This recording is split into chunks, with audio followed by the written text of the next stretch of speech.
నమస్తే, welcome to the date line. నేను దేవులపల్లి అమర్. మరో 3-4 మాసాల్లో జరగనున్న శాసనసభ లోక్సభ స్థానాలకు సంబంధించి ఆంధ్రప్రదేశ్లో వైఎస్ఆర్ కాంగ్రెస్ పార్టీ ఒక శాస్త్రీయమైన కసరత్తు చేస్తూ ఉన్నది. 2019లో 151 శాసనసభ స్థానాలు, 22 లోక్సభ స్థానాలు గెలుచుకున్న వైఎస్ఆర్ కాంగ్రెస్ పార్టీ ఈ 5 ఏళ్ల కాలంలో ఎక్కడెక్కడ తన శాసనసభ్యులు, లోక్సభ సభ్యులు ఎట్లా పనిచేసినారు, ప్రజలకు వాళ్ళ పట్ల ఎటువంటి అభిప్రాయం ఉన్నది, ప్రజాదరణలో వాళ్ళు ఎక్కడున్నారనే దాని మీద ఒక శాస్త్రీయమైన అవగాహనకు వచ్చి అవసరమైన చోట్ల మార్పులు చేర్పులు చేసుకుంటూ ఉన్నది.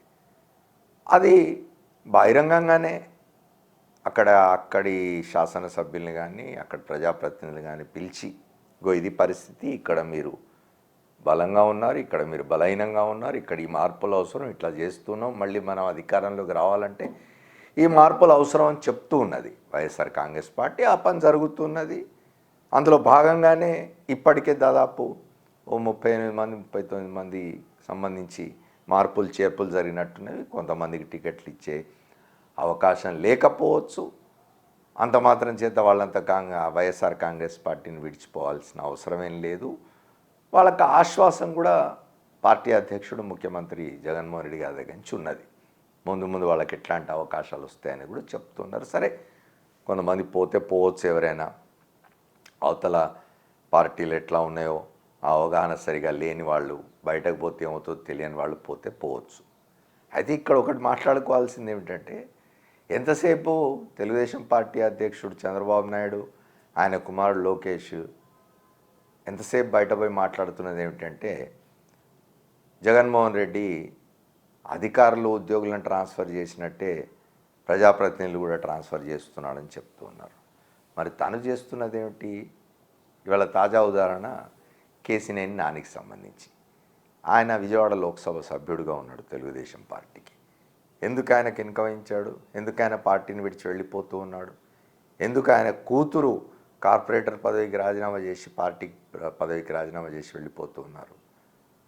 ఆయన చేస్తున్న బదిలీల్లో భాగంగానే కదా ఏ రాజకీయ పార్టీ అయినా అవసరం అనుకున్న చోట మార్పులు చేర్పులు చేస్తుంది. అది మర్చిపోయి గురువింద గింజ సామెత అన్నట్టు, తన కిందున్న నలుపు చూసుకొని గురువింద గింజ ఇతరులను చూసి నలుపున్నదని నవ్వుతుందట. అట్లాంటి సామెత చంద్రబాబు నాయుడు వర్తిస్తుంది. ఆయన ఒక మాట చెప్పాలి. పోనీ వైఎస్ఆర్ కాంగ్రెస్ పార్టీని ఆయన విమర్శిస్తూ ఉన్నారు, ప్రజాప్రతినిధులను ట్రాన్స్ఫర్ చేస్తూ ఉన్నారని. ఆయన తెలుగుదేశం పార్టీ వాళ్ళకే ఒక వాగ్దానం చేస్తే బాగుంటుంది. 2019లో ఆ 175 స్థానాల్లో ఎవరినైతే నేను పోటీకి పెట్టానో మళ్ళీ వాళ్ళనే నేను కొనసాగిస్తాను. ఆ 25 లోక్సభ స్థానాల్లో ఎవరినైతే పోటీకి పెట్టానో వాళ్ళనే కొనసాగిస్తాను, మార్పులు చేర్పులు ఉండవు అని ప్రకటించి ఎన్నికలకు పోతే అప్పుడు వైఎస్ఆర్ కాంగ్రెస్ పార్టీని విమర్శిస్తే అర్థం ఉంటుంది.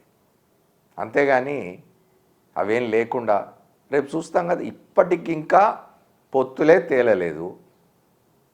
ఆ పొత్తులు తేలిన తర్వాత ఎక్కడ ఏ స్థానాలు ఏ పార్టీకి ఇవ్వాలనే విషయమే ఇంకా వాళ్ళకే సరైన అవగాహన లేదు, స్పష్టత లేదు. అట్లాంటిది ఏ సీట్లో ఎవరిని పోటీకి పెడతామనే విషయమే ఇప్పటికి ఇంకా ఇతమిద్దంగా తేల్చుకోలేని స్థితిలో ఉన్న చంద్రబాబు నాయుడు, ఆయన కుమారుడు వైఎస్ఆర్ కాంగ్రెస్ పార్టీని విమర్శిస్తే ప్రయోజనం ఏంటి? ముందు ఇల్లు చక్కబెట్టుకుంటే బాగుంటుంది. Thank you. మళ్ళీ కలుద్దాం.